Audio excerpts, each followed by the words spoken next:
Very good morning, my dear students. I am Dr. Prithviraj, working as Assistant Professor of Botany at Sri Madheshwara Government First Aid College, Kollegal. Today, I have come with one more topic on ecosystem, which is a non-core subject. So, in the previous video, I told that I'll be coming with some more videos on ecosystem, its structure and function. Today I will be discussing on the functional component of the ecosystem, that is food chain and the food web. So the contents that I'll be covering in my presentation is definition of food chain, energy transfer along a food chain, examples of food chain, types of food chain, food web definition, characteristic of the food web, at the end references. Well, you can see the difference between food chain and a food web. On the left side you can see a single line of organism like producers, primary consumers, secondary consumers and tertiary consumers. So I can say here specifically, I can say that this producer is being eaten by the snail, and this is eaten by a bird, and that bird is eaten by an eagle. But if you look into the right side, it is very difficult to say which particular organism is eating which particular organism. So there is a complexity that has created in the food web. So it is a network of many food chains. So this picture has attracted me a lot. So therefore I just wanted to show this picture to my students. So here you can see a bird holding a fish, and that fish already has one more fish in its mouth. So this shows that any animal can feed on any other animal in an ecosystem or in a food chain. So who eats whom is the thing in this picture. So there is no certainty, there is no guarantee that which particular organism is eaten by another organism. So definition of food chains, I have given a series of definitions of food chain. Well, the food chain can be defined as process of eating and being eaten. Food chain can also be defined as group of organisms in which there is a transfer of food energy through a series of organisms. And food chain can also be the flow of energy in an ecosystem, and food chain is the transfer of food from one trophic level to another. Trophic level here is the feeding level. In an ecosystem, the producers form the first trophic level. The consumers, like primary consumers, secondary consumers and tertiary consumers, they form the subsequent trophic levels. So how the energy is transferred in a food chain? As I said, that the main role of food chain is the transfer of energy, and the basic source of energy is the sun.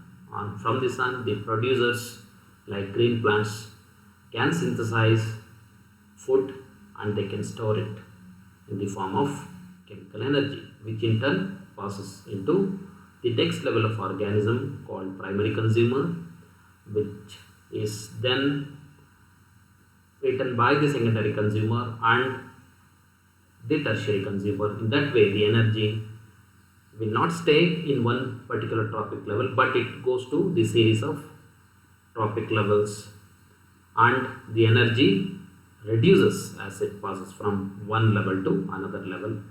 That has to be remembered.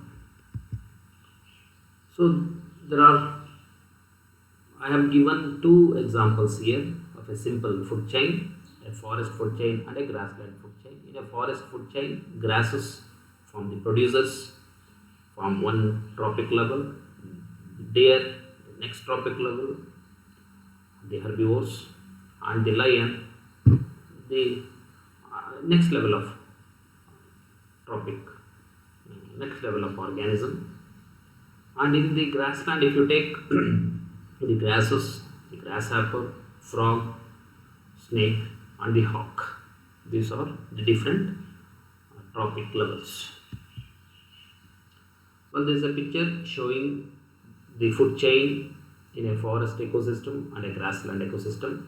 In a forest ecosystem, you can see there are three levels of feeding, but in the grassland you can find 5 levels of feeding. The grasses are eaten by grasshoppers, then which are again eaten by the frog.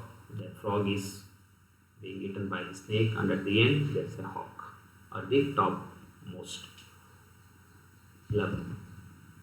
So coming to the types of food chain, there are 3 types: predator food chain, parasitic food chain, and saprophytic food chain. Let us know the characters of each food chain.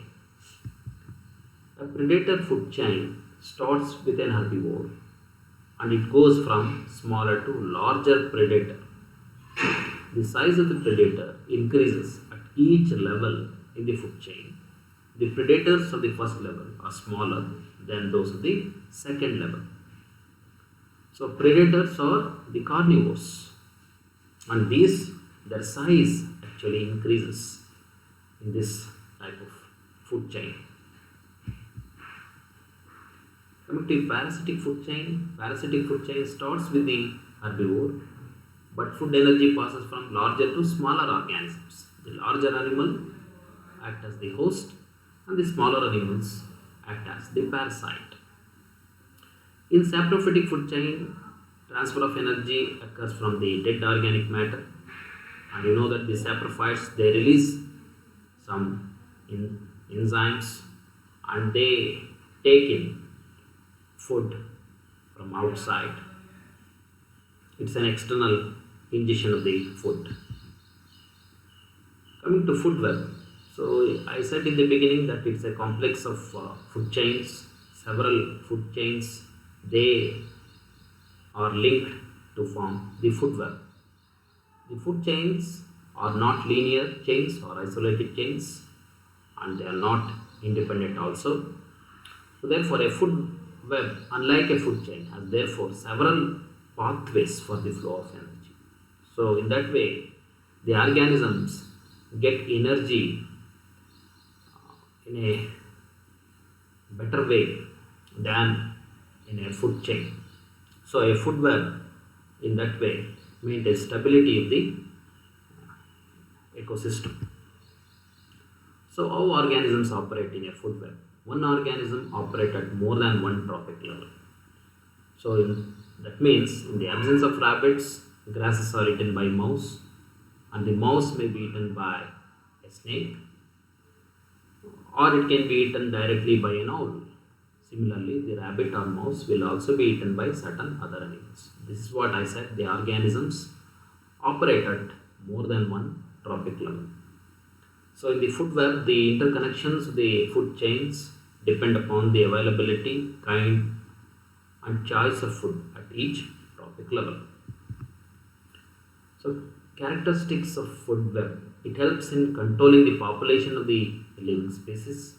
The organisms at the trophic levels will get variety of food due to interconnection of food chain. So food web maintains the stability of the ecosystem by providing alternative source of food. So these are the references I made for this presentation. Plant Ecology by Verma, Fundamentals of Botany by N.K. Soni and Vandana Soni, Animal Ecology by Veerbal Rastogi, Botany for degree students by A.C. Datta.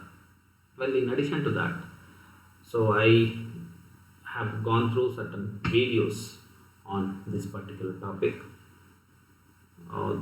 So I hope this video will help you in getting very good marks in the examination. So I thank all my students for that patient listening. So once again, I thank all my students.